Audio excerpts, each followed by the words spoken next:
I never want to code as disrespectful, especially to, to women. Yeah. In fact, I think it's disrespectful to continue to, Miss Doctor, Mr. Yeah. When you are done eating and while you're in this event, please keep social distancing guidelines and COVID protocols in place.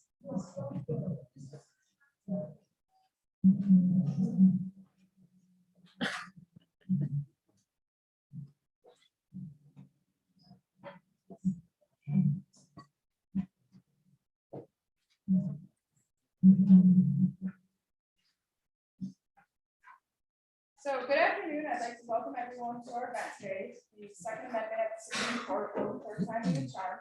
My name is Alexa Grillis, and I'm the 1L representative for the Federalist Society chapter here at Howard. We're really excited to have you join us for this interesting discussion.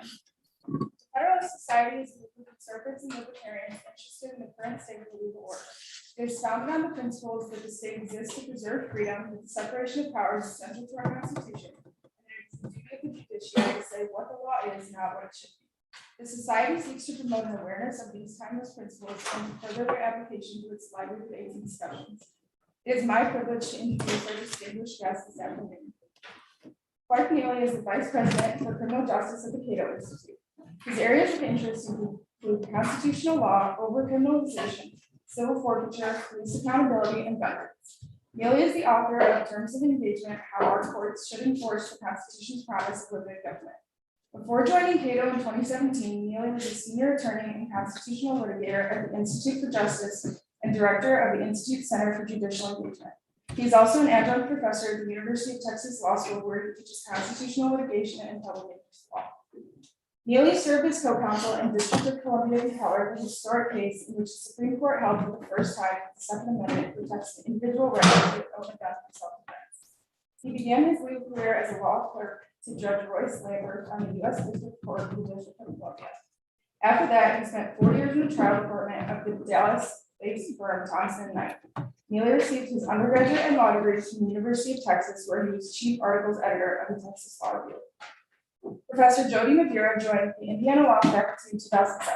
She earned her JD from the University of Pennsylvania Law School, where she served as senior articles editor for the University of Pennsylvania Journal of Constitutional Law. Her scholarly interests involve empirical research, the role of emotion in law, the sociology of law, law, medicine, bioethics, and the Second Amendment. After graduating from law school and completing her PhD coursework, Professor Madeira clerked for the Honorable Judge Richard Pettahee at the U.S. Court of Appeals for the Seventh Circuit. She then went to Harvard as a Flamenco Fellow and lecturer in law, where she taught legal research and writing, as well as a seminar on the cultural life of capital punishment. She also served as a research associate at the Capital Punishment Research Initiative at the School of Criminal Justice, University of Albany State University. She's currently involved in a research project assessing how Americans talk about firearms and associated benefits, risks, rights, and regulations, especially how doctor-patient discussions of firearm ownership and access impact treatment relationships and the provision of medical care across practice teams. In prior publications, Madeira has investigated a wide variety of topics, including the effects of legal proceedings, verdicts and sentencing upon victims' families, the role of empathy in personal injury litigation, law and semiotics, and the impact of recent developments in capital victim services upon the relationship between victims' families and the criminal justice system. Please help me welcome our distinguished guests.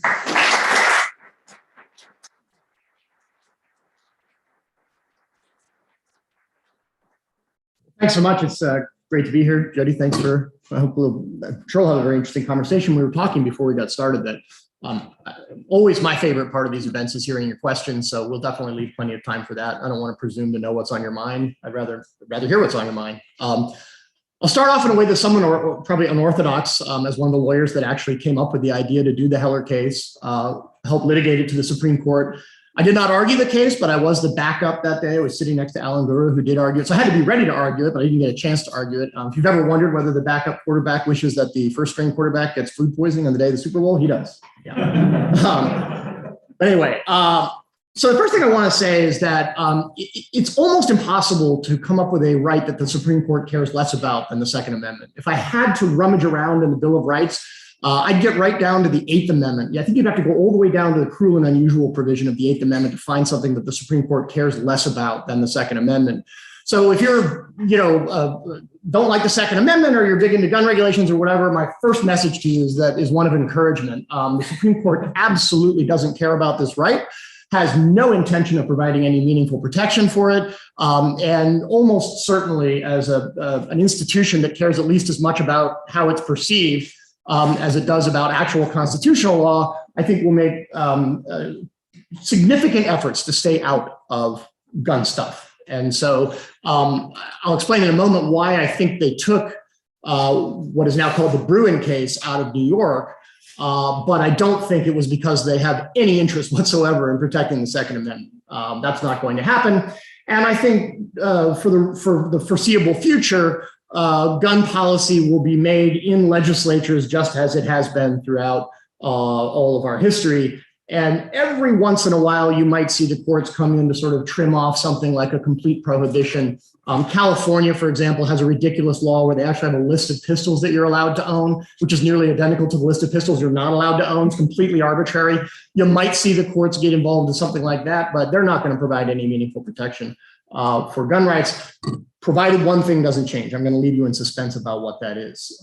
So let's take a step back and contextualize sort of where we are and how we got here. One of the most interesting things I think about the Second Amendment is how uninterested the courts have been in it throughout our history. Right next door is the Third Amendment, which of course deals with the quartering of troops. I personally can't remember the last time that the government tried to quarter troops in my house. It's been so long. I just, maybe as a kid. It just doesn't come up. So it's not particularly surprising that the Supreme Court has not been interested in the Third Amendment. By contrast, we send thousands and thousands of people to prison for engaging in conduct that could arguably be protected by the Second Amendment, and not just any people, mostly Black and brown people. If you think that the enforcement of drug laws in this country is racially disproportionate, which it is, wait till you study the racially disproportionate enforcement of gun laws. They make drug laws look positively, like a model of equal protection. So for hundreds of years, we have had gun laws. Well, not hundreds of years, actually. Gun laws are relatively modern, but lots and lots of people get sent to prison for engaging in conduct that could plausibly be protected by the Second Amendment. So it's quite different to see the Supreme Court sitting that out. And they did. For over 200 years, the Supreme Court just never weighed in on the meaning of the Second Amendment, even as the lower courts were treating the Second Amendment as functionally meaningless. Up until 2001, the 8 or 9, I think it was 7 or 8 federal circuit courts that had considered the meaning of the Second Amendment all concluded that it was some version of what we call a collective rights or a states' rights model. Now, I was a Russian major. I actually was in the Soviet Union before it went down the toilet. I know exactly what a collective right is nothing. It's just a euphemism for nothing. And so if you look at these circuit court opinions prior to 2001, you'll notice two things about them. First, there's no analysis. It's just 2 or 3, maybe 4 sentences, no consideration of text history or anything like that, just a throwaway sentence or two. And then second, none of them seem to agree on what the Second Amendment means. The only thing they agree on is what it doesn't mean. It does not protect an individual right. But what it might be doing there in the Bill of Rights, they have no idea. And then that changed in 2001 when the Fifth Circuit, which of course covers Texas, Louisiana, and Mississippi, probably not coincidentally, became the first federal court of appeals to take a serious look at the Second Amendment and produced about a 65-page opinion that really did a deep dive on all of it, the history, the text, all the different provisions and everything. Now, just because they took a much more careful look at it than any court had before doesn't mean they got it right. I'm just saying they at least bothered, which no court had done until that point, including the Supreme Court. So this case was called United States v. Emerson. It was about a medical doctor who was going through a messy divorce. He was subject to a domestic violence restraining order and was supposed to turn over all of his handguns. He didn't. He got prosecuted for that, and his argument was a Second Amendment argument. The Fifth Circuit said, and this is a kind of a very circuit court thing to do, yes, you have an individual right to own a handgun, but no, it wasn't violated in this case when they tried to take it away or told you had to turn it in. He tried to take that to the Supreme Court. They denied cert. But a number of things happened in the wake of the Emerson case that turned out to be really important and set the stage for what became the Heller case. Again, we're in 2001 here. The first was that if you've been sort of following the narrative, we now have a circuit split on the meaning of the Second Amendment, which we didn't have before. So now we've got 7 or 8 federal courts of appeals that say that the Second Amendment means nothing, and the Fifth Circuit saying it does protect an individual right, albeit not in this case. That's a really big deal. The Supreme Court, as most of you probably know, does not consider itself to be in the business of error correction, unless it's a police officer who's about to be held liable for something, and then they correct that error real fast. They did that earlier this week. But generally speaking, the Supreme Court's not in the business of error correction. It's in the business of harmonizing lower courts of last resort. They don't want disagreement among lower courts on issues of federal constitutional and statutory law. So it's a really big deal when you get a circuit split on something. And 2001 was the first time we had a circuit split on the Second Amendment. So that's a pretty big flag. The other thing that happened was that criminal defense attorneys all over the country now began asserting Second Amendment defenses to gun charges in cases where they weren't doing so before. So you have a tidal wave of Second Amendment litigation, albeit mostly criminal. And so now you've got a huge uptick in the amount of litigation, and you've got a circuit split. And if you're a public interest lawyer, which I was in 2001, then that, whatever the issue is, it doesn't matter what the issue is. It is like, you know, glowing like radioactive red that it's on its way to the Supreme Court. This is actually a true story. I was at a happy hour with a colleague of mine at the Institute for Justice named Steve Simpson. We were talking about the Emerson case. We were lamenting that there was no sort of public interest style Second Amendment case in the pipeline. And so we were concerned that one of the criminal cases might get up. If you're into sort of public interest law or the history of public interest law, you know that it's very common to try to design a public interest case to get to the Supreme Court. That's what Thurgood Marshall and his colleagues at the NAACP did very successfully in the civil rights era. And basically everybody has just ripped off their model since then because it's a really good model. Our concern as libertarian public interest litigators, constitutional litigators, was to avoid a situation where the Supreme Court sort of encounters the Second Amendment in the context of a criminal case. I think for hopefully obvious reasons. It's not a very attractive setting if the person, you know, who's asserting the Second Amendment right, maybe they're being prosecuted for carjacking or something, and they, well, I shouldn't have carjacked, but I definitely have a right to the gun that I used to commit that crime. It's like that's not a good optics. So fast forwarding a bit, I got permission from my boss to litigate this case as a hobby, just like nights and weekends. I went to my former co-clerk, Bob Levy, and asked if he would be interested in helping. He was. We brought in Alan Gura much later down the road, about another year after that. So Bob and I spent a period of about 6 months recruiting plaintiffs. We got 6 really good, diverse, interesting people. You've only ever heard of Dick Heller because the DC Circuit held erroneously that he was the only one standing because he had gone down and tried to register a pistol that was a completely futile act, but they found that his futile act of trying to register a pistol, which was totally forbidden in DC, gave him Article 3 standing, and the other plaintiffs didn't have it. So it was a wild ride. We litigated that case for almost 6 years. We won in the DC Circuit, so we were the first case where a federal court of appeals ever struck down a law. The NRA got involved multiple times, trying to, believe it or not help us. They tried to derail our case 3 times, including after we won in the DC Circuit. And then there was a really interesting period of about 6 months where we didn't know whether the District of Columbia was going to go for cert or not. We heard through the grapevine that the mayor was getting a lot of pressure from both sides. Some people saying, hey, you know, we shouldn't let the federal courts push us around. You know, we have to assert our autonomy. This is a really important law to keep on the books. This being the DC gun law, I should go back and say, we challenged the law in DC for 2 reasons. First, it was the most sweeping restriction of gun ownership in the country. Handguns were totally prohibited. You could own a shotgun or a rifle, but believe it or not, you actually could never put a round in the chamber, not even for self-defense. So really you could own a club that looked like a shotgun, but not a real functional firearm. You know, challenging sort of the most extreme expression of whatever it is that you're trying to take down is a good plan usually. And then second, the DC Circuit was the only, one of the only 2, I think, circuits in the country that had not weighed in on the meaning of the Second Amendment. So we weren't in a position of having to get it to reverse itself, which is nice too. And anyway, so after we won in the DC Circuit, we didn't know what the government of the District of Columbia was going to do. Pressure on one side saying, you know, go out and vindicate our political autonomy by taking this to the Supreme Court. But we also heard that Mayor Fenty was getting pressure from the other side saying, like, this is actually a really well-designed case. And right now, the only thing this holding applies to is the District of Columbia. But if you push this up to the Supreme Court and these guys win, it could be the whole country. And that would be a much bigger deal. So anyway, as you all know, they did go for cert, and the case was argued in February of 2003. Then we found out 5 months later that we had won 5-4 in an opinion written by Justice Scalia.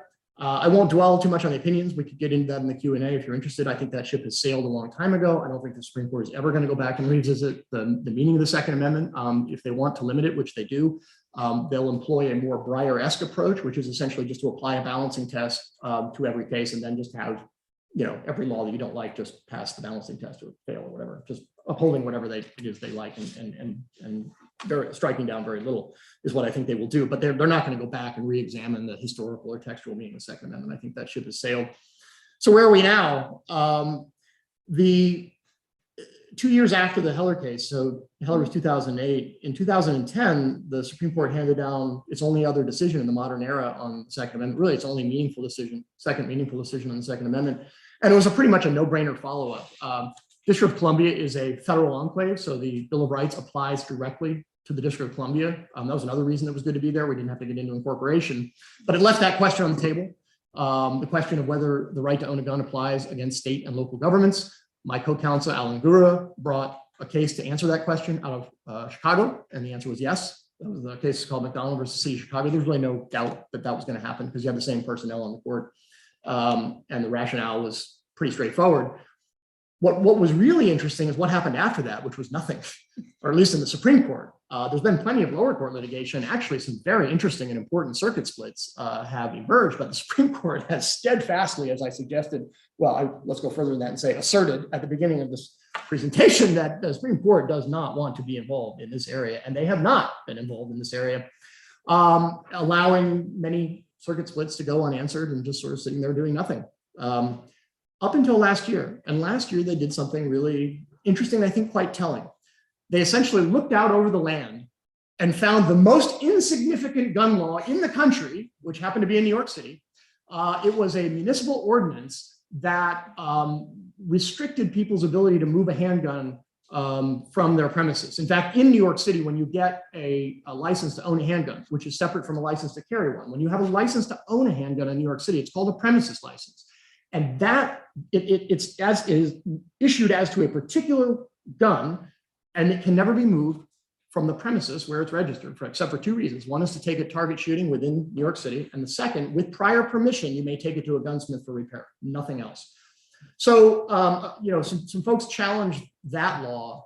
And interestingly, despite, and perhaps because of how utterly insignificant it was, this is the only law of its kind in the country, and it might apply to a few hundred, maybe a couple thousand people. Supreme Court granted cert on that law. Why on earth would it do that? And here's what I think was going on. I think what the Supreme Court wanted to do was to send a message to the lower courts to apply a different legal framework without actually doing anything significant itself. So you grant cert on a totally insignificant law, like New York premises law. You can then send a message to the lower courts that they have not been applying the right standard, like bump it up just a little bit, and your fingerprints are pretty much still not on any of this. New York did something very interesting, and I think in retrospect, probably pretty foolish, which is that they engaged in what we call strategic case mooting. What that means is that they use their power as the government to moot the case by repealing the law. And we see this in a variety of contexts. I've seen it in civil forfeiture cases, which I used to litigate. If you're litigating a forfeiture case and just kicking the government's butt, and you look like you're about to make some good precedent on forfeiture, they can make your case go away. You know how they do that? Well, they just take whatever it is they took away from you and they give it back. And now you're over, right? So that's what New York City did in this case. They just repealed the law. There was a big debate about whether that did or did not moot the case. And the court held, I think it was either 7-2. I think it was 7-2 with only Alito and maybe, do you remember? I don't remember, something like that. They held that it was moot, which was right. It was moot. But that frustrated the justice's ability to execute what I think was their plan to kind of just barely get back involved in this issue on a really insignificant law. So now, fast forward a year, and they grant cert not on one of the most insignificant issues, which they did last year. Now they granted cert on one of the most significant issues, which is whether the Second Amendment applies outside the home. In other words, whether there are Second Amendment rights that sort of govern a state's decision whether to issue you a permit to carry a gun outside the house. States in this country, there are essentially three approaches here. There are about 11 or 12 states that just don't have any gun laws. You don't need to ask anybody's permission. You don't need a permit. You can just go buy a pistol, wear it wherever you want, go into a bank strapped if you want to, nobody cares. By the way, do you know what the first state that adopted this policy was? It was Vermont, the hellscape of Vermont, right? Cows dying in crossfire and, all that. But anyway, there are 11 or 12 states. I would hazard a guess that most of you have no idea which ones. You haven't bothered to look into it because it doesn't matter. Then there's about 35 or so states where it's called shall issue permitting. It's like getting a driver's license. You meet the statutory requirements, they have to give you a license. Where it gets really interesting, I think, is with what we call discretionary permitting. California, New York, New Jersey, Massachusetts, all the ones you would think. In order to get a concealed carry permit or any kind of a carry permit in those states, it's essentially completely at the whim of local government officials. And I can't think of any other constitutional right where this is true, where the decision whether you get to exercise it is just up to the whim of a local official. And when I say whim, I understand New York has tried to portray it differently in their papers, and that's as they should, but it's not. It's a whim. And just to give you an example, does anybody know some of the folks who have concealed carry permits in New York City? Okay, so I'm not going to tell you all of them, but here's some of them. Donald Trump, before he got into politics, had one. Half of the band Aerosmith, half of the band Journey. Howard Stern, if you ever heard of him. Don Imus, another shock jock. Martha Stewart's daughter, not sure how that happened. But my absolute favorite is a guy named Art Sulzberger. Is anybody familiar with him? Yeah, he's the publisher of the New York Times. You may be familiar with his newspaper's position on guns. Well, he's got a concealed carry permit. And so basically what New York has is if you're famous or politically influential, you get a concealed carry permit. And if you're not, you don't. That is where things stand. And that issue or that regulatory regime is the one that the Supreme Court granted cert on this term. It will be argued, I believe, on November 4th. I think I'll stop there. I will hazard a guess if pressed about what's likely to happen, but I think I'll just stop there because I really want to know what Jody has to say about it. Sure. I'd like to thank Clark for his thought-provoking remarks. I agree that the Supreme Court isn't the only one who isn't excited about the Second Amendment as an individual right. I'll first explain why I don't think the founding fathers were either. So the founding fathers were all about the militia. Debates about the Constitution and Bill of Rights were all about the militia's importance. They just disagreed over how that militia was to be maintained. The Second Amendment's primary justification was to prevent the US from needing a standing army, which was really the big boogeyman for many after the Revolution. Under 18th century logic, no one wanted a full-time standing army of professional soldiers because those in charge could just send them against citizens, basically, who could not fight back, and that's why the militia was necessary. Scalia claimed that Heller was a return to the Second Amendment's original intent, but the founding fathers weren't really concerned about an individual right to bear arms. They were concerned about citizen participation in the militia, and they wanted everyone in the militia to be armed. But if someone was barred from militia participation, the founding fathers did not want them to have access to weapons. And here we engage with something which I think still haunts us to this day, which is the racial dynamics of access to weapons. For example, 18th century regulations that required citizens to participate in the militia also prohibited African Americans and Native Americans from participating as arms-bearing members. Restrictions on militia membership were critically important, and these restrictions definitely infringed on Americans' right to bear arms. African Americans, even free ones, could rarely own weapons legally. There are also laws against selling firearms to Native Americans. In short, white Americans were armed, but to control non-whites. Now, the 18th century was a different time, but one thing has not changed. Many states are still eager to disarm non-whites, but not so eager to disarm whites. California passed stringent gun control measures as a reaction to Black Panther patrols in Oakland, but there weren't really calls for new gun laws after the 2014 Bundy Ranch standoff. American society is still willing to tolerate a significant amount of gun violence, particularly from the demographic most responsible for incidences of workplace violence and mass shootings, young white males. There's also been a new technological development since Heller that I wanted to talk about that suggests we can't really use evidence of what the founding fathers wanted to answer the Second Amendment individual rights question. That development is corpus linguistics. Now, corpus linguistics allows researchers to search millions of documents to see how words were used at a particular time and can help determine original public meaning. The Second Amendment poses problems for data searches, however, because it has multiple clauses and complex grammar, and much ink has been spilled on the corpus linguistics question about the original intent of the Second Amendment. For example, in 2018, James Phillips and Josh Blackman described their corpus linguistic analysis of the Second Amendment, which searched more than 1 billion words from the corpus of founding era American English, and the corpus of early modern English. Their analysis showed something interesting. Both Scalia and Stevens were wrong in their analyses in Heller. Scalia had reasoned that since the Second Amendment didn't use the word against, the phrase bear arms by itself referred to an individual right. But Phillips and Blackman searched the corpus of founding American English for documents where bear and arms and their variants appeared within 6 words of each other. Of note, 90% had a militia-related meaning, which implies that bear arms was generally used to refer to collective military activity and not individual use. This analysis also revealed that bear arms took on a military meaning when it wasn't followed by against. But that finding should be taken on its own terms. We really can't say that on the basis of this research that the Second Amendment precludes an individual right. Moreover, Stevens was wrong on his claim that the Second Amendment protected the right to have and use firearms only in the context of serving in a state militia. He felt that keep and bear arms was a unitary term of art, making it unnecessary to consider whether keep arms was different from bear arms. But the phrase keep and bear arms is actually a novel term that doesn't appear anywhere else in the corpus of early modern English. Before 1789, when the Second Amendment was introduced, the phrase was used only twice, once in the 1780 Massachusetts Declaration of Rights and in a Virginia ratifying convention proposal for a special constitutional amendment. This shows that it was not a term of art with a fixed meaning. So keep arms and bear arms were 2 different phrases which potentially implicated 2 separate rights. A founding era citizen, therefore, likely would have understood keep arms to refer to both military and personal use. Thus, although its results are interesting and useful, corpus linguistics alone can't solve the debate. But we do know that under weapons laws from England to colonial America, these basically established laws established places where people could not carry weapons or were highly restricted in how they carried weapons, and particularly in urban centers, right? Criminal statutes prohibited open carry, others prohibited concealed carry. Moreover, the framers who drafted, debated, and revised the Constitution openly debated the meanings of these phrases. Thus, I agree that textualist analysis is beyond the pale at this point. It's really not going to help us answer questions related to Second Amendment interpretation. So the question is, what will? And this brings us to New York Rifle and Pistol versus Bruin, and why I believe the Supreme Court will continue dancing the non-Texas two-step. Yeah, I have to have puns, right? Like today's my 45th birthday, so I guess I'm giving the speech in my birthday suit, right? So, so Clark has already talked about Bruin's facts, and the fact, is that there is a 2-step, framework, right? Two-tier scrutiny review. And I think, this is what we'll continue to see. First of all, the court asks whether the Second Amendment applies. And if it does, the court proceeds to the second step and asks whether heightened scrutiny is appropriate.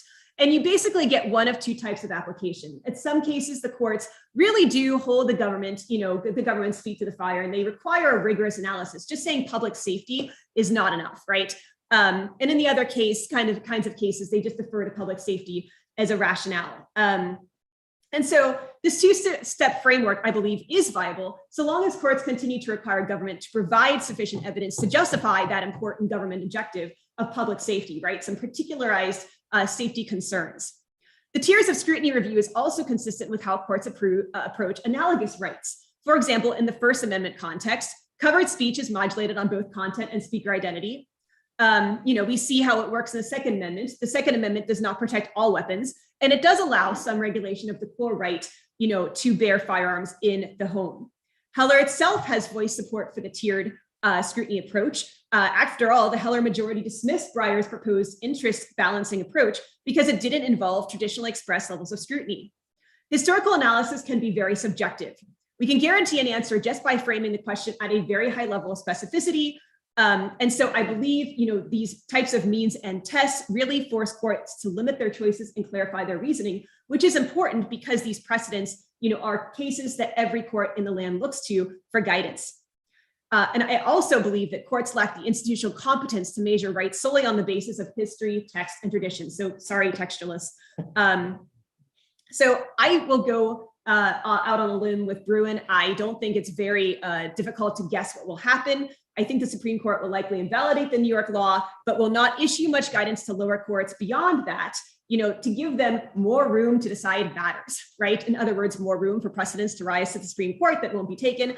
But I'm curious to see what the Supreme Court will do with the applicable test. I believe that we're likely to see a narrowing or invalidation of the may issue permitting standard.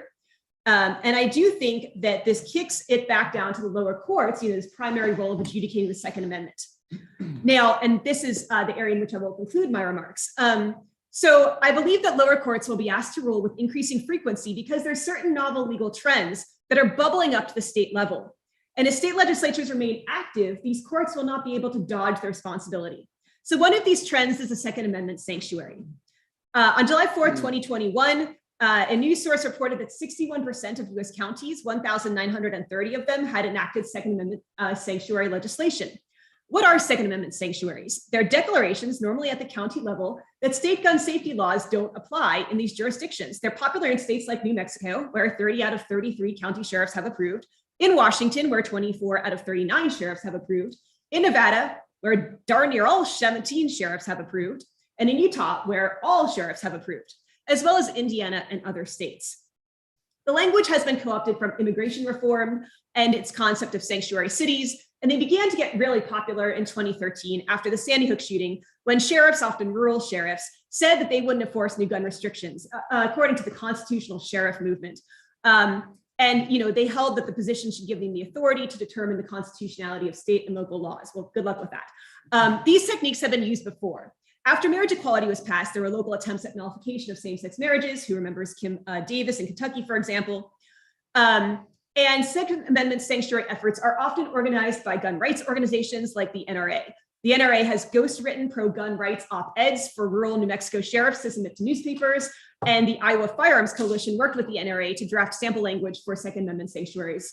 Now, an ironic twist, many states like Indiana, with Second Amendment sanctuary jurisdictions, have passed laws that eliminate or terminate the ability of local governments to regulate firearms. So again, good luck. Biden's election and comments on gun control laws have spurred another round of Second Amendment sanctuary reforms in 2020 to the present. Now, legal analyses report that Second Amendment sanctuary laws have no effect because of preemption. Local jurisdictions have to follow state law, state jurisdictions have to follow federal law. We already know that under the anti-commandeering doctrine, Second Amendment sanctuaries can refuse to enforce federal laws irrespective of their constitutionality. And this comes from Prince versus United States, which held that the feds could not compel state or local officials to assist in conducting background checks on handgun purchasers, although they could provide incentives through grants. But sheriffs and local jurisdictions can't refuse to enforce state laws because anti-commandeering simply isn't applicable, and counties are the state's primary law enforcement arm. County sheriffs and prosecutors, in other words, have wide discretion in carrying out enforcement responsibilities, but they can't pick and choose the laws they won't enforce. That's grounds for their removal. But recently, Second Amendment sanctuary laws have been passed that actually have some teeth. Of note, Missouri Governor Mike Parson signed a bill that nullifies federal gun laws that infringe on people's Second Amendment rights. They also allow the state to fine local police $50,000 if they enforce these laws. After this law was passed, several local police departments and the Missouri Highway Patrol pulled out of a national program tracking gun crimes, and they began to bar federal agents from accessing evidence or data. The police chief in the city of O'Fallon resigned rather than face the flood of weaponized litigation. Thus, this law could stop police from testifying against gun offenders in federal court, from using federal resources to solve local shootings, and working with federal agents on firearms trafficking. These are bad things. Missouri police typically refer domestic abusers found with guns to federal authorities to remove the firearms. This procedure is now in jeopardy. This law might also dissuade federal officials from notifying federal officials about gun stores, state officials from notifying the feds about gun stores that aren't running background checks. And there are some that, still don't when they should. Furthermore, some jurisdictions like Mojave County in Arizona and Gordon County in Georgia have said that they will not authorize or appropriate government funds, resources, employees, contractors, buildings, and so on for the purpose of enforcing laws that unconstitutionally infringe on the people's right to keep and bear arms. The symbolism, first of all, can be harmful. Officials may be sending a message that is just incorrect. A gun store can't stop complying with federal gun laws just because they don't feel like it or they feel like it's an infringement on people's right to bear arms. Police may refuse to enforce laws like safe storage laws, red flag or extreme risk protection laws, and universal background checks. If law enforcement refuses to respond, we will have lawsuits brought by victims that are harmed by this refusal. And also, it makes it really hard to research a negative. If there's under enforcement of gun laws, we won't really know because law enforcement has discretion not to take action.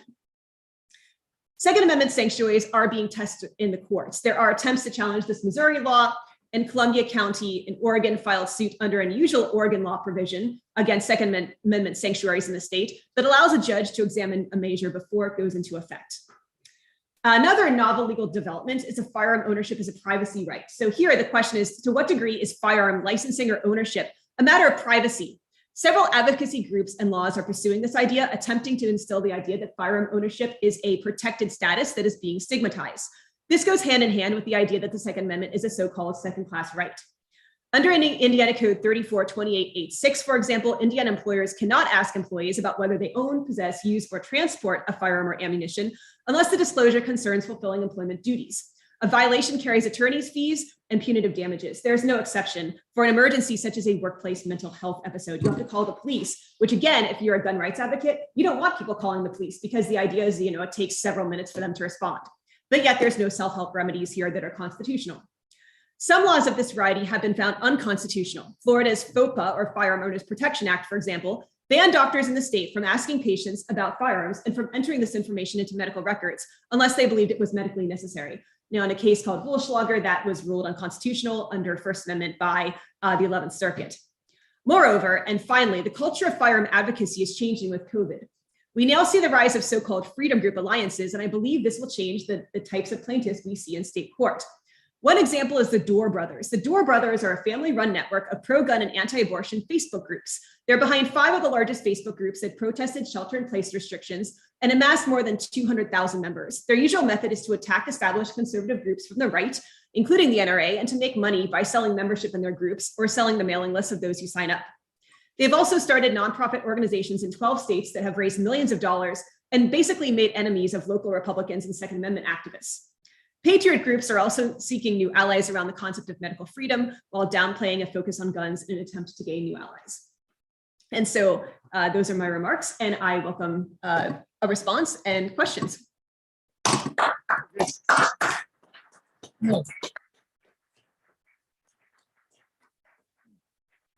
Happy that Jody was not our opposing counsel in color. I don't think it would have come out differently, but I'd have been closer. I think I'll just have a couple points. I really do want to hear your questions. One of the things I think is most interesting is that, and one of the reasons why I think the ship has sailed on sort of text history and all that stuff about the Second Amendment is that people who challenge Heller, I think, have a lot of blind spots. And I think some of the people who advocate for Heller have blind spots as well. But one of them, for example, is a selective reliance on dicta in Heller. So we hear a lot about how, Justice Scalia said, that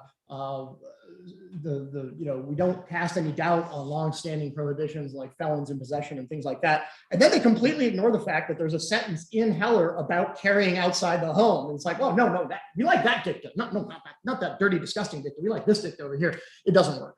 It doesn't work. Nobody is persuaded by that. Another problem, for example, with this corpus linguistics thing, which by the way, if you own stock in corpus linguistics, sell, because it's not going to make any difference in this case. And one of the reasons is because if you were to take that same approach and use it against other rights that people who dislike the Second Amendment tend to like, I'm thinking here of, let's just say certain rights involving personal intimacy and who you can marry and what you can do in terms of control your body, it would have a devastating effect in that area. So you can only use corpus linguistics in a way that is inconsistent and kind of demonstrably instrumental. You use it when it gets a result you don't want, and then when it's devastating to a position you want, you essentially just say, well, we don't want to use it here. That doesn't work either.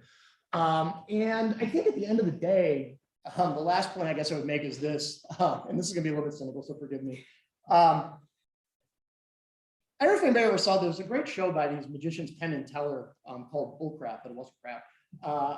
And they would just sort of show how people are kind of credulous in certain ways. And my favorite one, they took over a really fancy restaurant somewhere, and they brought in a water sommelier, and this person would present the water and say, this comes from limestone cliffs in the Brazilian rainforest, and you'll detect notes of mango and blah, blah, blah, or whatever. And then out back, it's literally just some dude filling up bottles with a hose. but people were so suggestible, they'd be like, I really can taste the limestone. It's delicious. It's tap water. That's how most of these high-level Supreme Court decisions get made.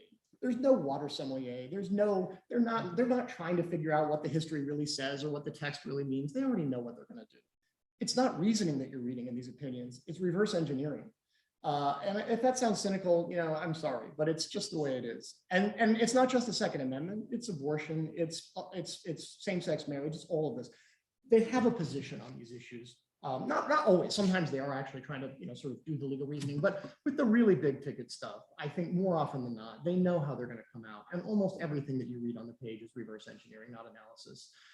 So it's fun to engage in all these sort of novel interpretive approaches, and they're really fun to brief. I don't think they have much influence on high-level Supreme Court litigation. I think the cake is usually baked before the papers even get filed.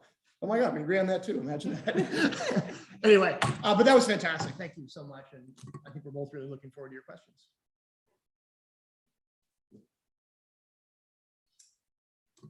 With the you mentioned victims suing police officers who don't protect them, but the Supreme Court's already ruled that police don't have individual duties to protect any specific person. So how does that go anyway? First of all, in a torts analysis, they can if police officers have basically promised, made a specific and identifiable promise to protect certain individuals. And this is where I think it's going to be hard to build that causal analysis. In fact, almost impossible. Not only from a research case, but also, just from an under enforcement in general, a non-response because of that fact, but people will sue anyways. It won't stop them from suing because there's going to be organizations who will be happy to take those lawsuits. Thank you. Mm-hmm. Clark, in discussing the New York case, you sort of identified sin as this standardless discretion bureaucrats get to exercise almost as if it's a due process vagueness problem. But just to be clear, I mean, the petitioners in this case are arguing, am I correct, there is a Second Amendment right to carry a gun outside the home for the purposes of self-defense. Is that not right? They would like to, but the Supreme Court rewrote the question presented. Okay, so that's really not the question presented. I haven't looked at the question. Yeah, the question presented is whether the individual applicant's rights were violated by the non-issuance of the permit. Okay, and so, that's the so only. they could just narrowly decided almost as a standard due process vagueness on standardless discretion. Yep. Are there jurisdiction states right now that, or federal circuits, where it's still like, okay, yes, Heller says you have to be allowed to have a handgun in the home, but are there places where it's now, where there's not even a may issue permit, where there's just no provision for concealed carry? There's no jurisdiction where you are completely unable to carry outside the home. And a big reason for that, by the way, is because retired police officers absolutely would go bonkers. They have the second strongest political lobby in the country, and they will not permit themselves to be disarmed. The rest of us, that's fine, but they will never permit themselves to be disarmed. Let me assure you. Yeah. So there's in theory, you can carry in any jurisdiction. There are some where you pretty much have to be Donald Trump or a retired cop in order to carry a gun, but yeah. Anybody else? Can you go through some of the other circuit splits, just some of the interesting ones, whether that would be affected by the outcome of this Supreme Court case? Oh man, you're putting me on the spot. If you've got any off the top of the tip of your tongue. Military style rifle bans. Okay. I think that's a pretty good one. So so-called assault weapons. Some people call them scary looking guns. Yeah, actually, so that's a good one. And I think, we're probably on the same page with this one too. If push comes to shove, I would guess the Supreme Court will uphold those. I'm not so sure about high capacity magazines. That might be a little bit closer, but there's, so this is a good opportunity to make a point about why I think the Supreme Court granted cert in what was then Corlett. Now it's called Bruin because they had to sub out a defendant. The only thing I think that the court is more, sort of committed to than not providing any meaningful protection for the Second Amendment is not allowing the lower courts to be in open defiance. And we don't really know what the standard, the sort of the correct constitutional standard of review for Second Amendment challenges is, but we know what it's not. And Heller very clearly took off the table rational basis review. And that's actually what I litigated for nearly all of my professional career. So I'm like super familiar with it. I even wrote a book about it. And rational basis review is not really a form of review. It's a fraud. It's a charade. It's a way that courts can provide the simulacra of review without any of the substance. And I'll just give you an example real quick, both of what rational basis review really is, and to illustrate the point that even though lower courts claim that they have not been applying it, they absolutely have been applying it. And it was a Seventh Circuit case, actually, from this part of the country, involving an assault weapons ban from a fairly woke jurisdiction called Highland Park, Village of Highland Park, just outside of Chicago. And they had a ban on so-called assault weapons. And the problem from the government standpoint, when you're trying to defend a regulation, under any form of heightened scrutiny is you have to do two things that are quite unusual in constitutional litigation for the government. The first is you have to tell the truth. And second, you can only make factual assertions for which you have evidence. Believe me, in rational basis cases, none of that happens. But so you've got theoretically heightened scrutiny, and the Village of Highland Park had to acknowledge they had no empirical evidence that the assault weapons ban had done anything good. There was no decrease in mass shootings or homicides or accidental death, anything. There was nothing. And so in upholding the law under theoretically heightened scrutiny, but self-evidently rational basis review, Judge Easterbrook actually said, look, there may not be any evidence that this law has actually done anything good, but it might make people feel safer. And then that's enough. Well, that's rational basis review, right? Because on that theory, you could ban, for example, broomsticks and black cats, because it might not make anybody safer, but it might make some people feel safer, right? That's rational basis review. That, I think, is why the Supreme Court finally got off the bench, because so many lower courts have been applying that standard of review, which is rational basis, but then falsely representing to the public and to the judiciary that they've been applying heightened scrutiny when they haven't been. That, I think, is like the only thing that would get the Supreme Court off the bench, and they managed to do it. So is that, am I being hyperbolic, do you think? No, not at all. Okay. I sometimes do, so. So you briefly referenced the dictum in Heller with respect to felon in possession laws. Do you think, how should lower courts apply that dictum? You said, there's a problem with selective application, but yeah, it presumably dictum is binding. Well, so I think this dictum is preposterous. I mean, it used to be the case that all felonies were capital, and therefore it was kind of some signal that you actually had engaged in some genuinely wrongful behavior. The legislature, both federal and state, have completely trivialized the concept of felony now. It's meaningless. I would say most of us in this room are probably felons. It just happens that most of us probably have not been convicted. So the idea that you could be dispossessed simply because you've engaged in conduct that some legislature has defined as a felony is preposterous. Most of us are felons. We just haven't been convicted. So I think that's a preposterous distinction, that you get to own a gun if you have not been. If you're an unconvicted felon, you get to own a gun, but if you're a convicted felon, you don't. I mean, forget it. Do we have time for one more? The one in the back there, I had a question. I want to make sure she gets a chance. You mentioned that you didn't think the court was under that if things changed, they might. Yeah. But what would change? The only thing I could see that would cause the Supreme Court to get back involved in the Second Amendment is if there were any meaningful effort to enforce gun laws. Right now, they're almost completely symbolic. Really, the only time a gun law is applied in this country is to enhance a sentence for someone who's been convicted of something else, or when they catch somebody, usually somebody of color, who they think is engaged in some activity that they can't prove, like an armed robbery, but we found the pistol underneath the seat of your car, so you're going down for that.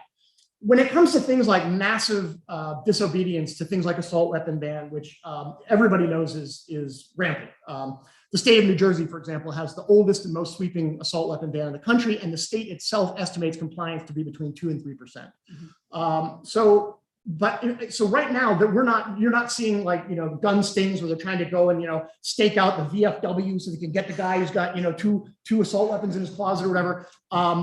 And so I think as long as that equilibrium holds, that people who look like me can safely ignore whichever gun laws they don't care for and not be in any real risk, then I think the courts will by and large stay out of it. Now, if they start enforcing aggressively gun laws against sort of solid citizens, if I can use that euphemism, then I think things will change. And I think it's discreditable. I think it's discreditable that the courts don't particularly care about the Second Amendment so long as as gun laws are mainly being enforced against particular populations, as they have always been. The fact that a good chunk of people in this country can flagrantly disobey any gun laws they don't agree with without much personal risk, I don't support that. I think it's wrong. But it's the equilibrium that we seem to have reached, and I personally don't see it changing, and so I don't see any particular impetus for the courts to get involved. I think they'll continue to allow gun policy to be made entirely by legislatures. But again, as long as there's no serious effort to enforce those laws, and they're mainly symbolic. Maybe we need to put in place a private bounty system where citizens. I know some people you can call about that. Staring down a different barrel. Good, you're good with that. Yeah, I'll just say too that, on the idea of lower courts enforcing gun control provisions, I think it's actually the legal system is a really horrible place for gun laws of any stripe to be reviewed, because when you ask the question of, do provisions work? Does the assault weapons ban actually protect people? It's really not a great approach in social science practice to ask whether one law protects, because in reality, what we know is that a web of reasonable restrictions protect, right? So it's permitting. It is restrictions on some, like say, fully automatic weapons. That's a no-brainer. And this idea is that you need several regulations that are enforced, and force being meaningful, so you don't have gun stores opting out of background checks, for example. And it takes people in compliance with these laws. So states actually have to report people with mental illness to the federal registry, so that if they go to different jurisdictions, they will not be allowed to buy a gun. The Department of Defense needs to report people who have been dishonorably discharged to, the registry, so that they will not get firearms. And if any one of these things falls through, then it weakens the system of laws, which people claim make us safer, right? But it's very hard to evaluate these laws one by one. In reality, you need to evaluate the cumulative effect that they have. Yeah, that's really well put. So I'm going to end on a note of mild dissent. I think the point is well taken, but I think we're in the middle of a natural experiment where we've got very stringent gun regulations in some jurisdictions, and as I said earlier, virtually no gun restrictions in others. My guess, and I would be willing to actually not just guess, but bet heavy on this, is that there will be a consensus eventually that gun regulations have virtually no effect on any interesting public policy outcome, for the following reason. It's because most gun violence really has very little to do with guns. 2/3 of all gun homicides or gun deaths are suicides. That's not a gun problem primarily. That's a mental health problem. Mass shooters virtually always find a way to have access to the weapons that they want to use, regardless of the regulations that are in place. I mean, if you're prepared to go and murder an entire auditorium full of people, you're not really fazed by the gun laws that make that marginally more difficult. And then I got to sort of put on my libertarian suit and say, as far as homicides, I personally think, although it's hard to really, I'm not going to make this point in a really strong way because I don't think the empirical data supports it. I'm going to be very clear about that. But I actually think one of the largest drivers of violence in this country, including gun violence, is the drug war. To my knowledge, there's never been any more powerful generator of criminal activity known to humankind than a black market. So if you want to have a whole bunch more criminal activity in jurisdiction, make something illegal. Take example, I hate coffee, just hate it. I mean, I hate everything about it. And if I could somehow make it illegal, I have no illusions that people would continue to drink it, and I know where they would have to get it. It wouldn't be Starbucks anymore. And black markets are just unbelievably violent. And so, I think there are, not to say that gun regulation couldn't have any effect. I just think it gets swamped by all of the social factors that seem to have a greater effect, including mental health issues, the creation of gratuitous black markets, and so forth. But on the margin, it's an excellent point. Trying to evaluate one law in isolation is irresponsible social science, but very effective litigation tactics. Let's say that. I think you would actually need a country where every state or district actually had the same gun laws, because, if Indiana has one gun control measure in place, like permitting, then, people can get guns from a constitutional carry state. So, it matters what the states on the borders do. And so it can't ever be a very authentic and natural experiment until we have consistency. And the natural experiments, we do know they exist in Europe, they exist in Australia, and they have lower rates of some kinds of gun violence, including deaths by suicides. But if you can't get access to a firearm, and you're really determined, you're going to, stab, you're going to, as in Oslo, outside of Oslo, you're going to carry out a murder with, bows and arrows. And those who want access to weapons will always find some way of getting some weapon. I like to tell people, if you're ever trying to sneak a firearm, an illegal firearm, into a high restriction jurisdiction like Chicago, you just put it inside a bale of marijuana, you'll be good to go. We're totally ineffective at interdicting drugs, and we will be totally ineffective at interdicting weapons as well. Somebody has to try it. Yep.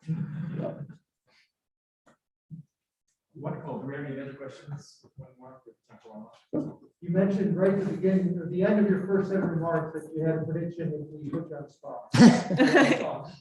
So I think Jody's about, I would say she gave you the 50-50 scenario that the court strikes it down. I might even say that you're only 49%. I think the 51% scenario is a remand without a holding. If you've ever seen the movie Ratatouille, you remember how the rat cooks? He doesn't cook by touching anything himself. He stands on top of the kid's head and pulls his hair so the kid does the cooking. That, I think, is what the Supreme Court wants to be here. I don't think it wants to actually strike down anything. I think it wants to stand on top of the circuit courts and kind of pull their hair so that they do the striking down. And so my prediction is that, again, 51-49. I think she's got a 49% scenario. 51% scenario is we get a remand without any holding and just says, hey, you need to apply something a little more stringent than rational basis review and see how this case comes out. Hint, hint, wink, wink. And they will then hope that the Second Amendment does the dirty work of actually striking down the law. It's a soft prediction. I don't know. And it could still be some other thing, but I think between those two scenarios, those are your most probable outcomes. I think, yeah. Well, that concludes.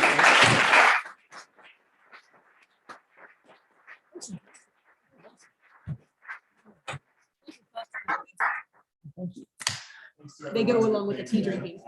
I agree. I hate coffee. 2% tea? That's awesome. And then you go somewhere and they never have tea. They always have coffee. Why?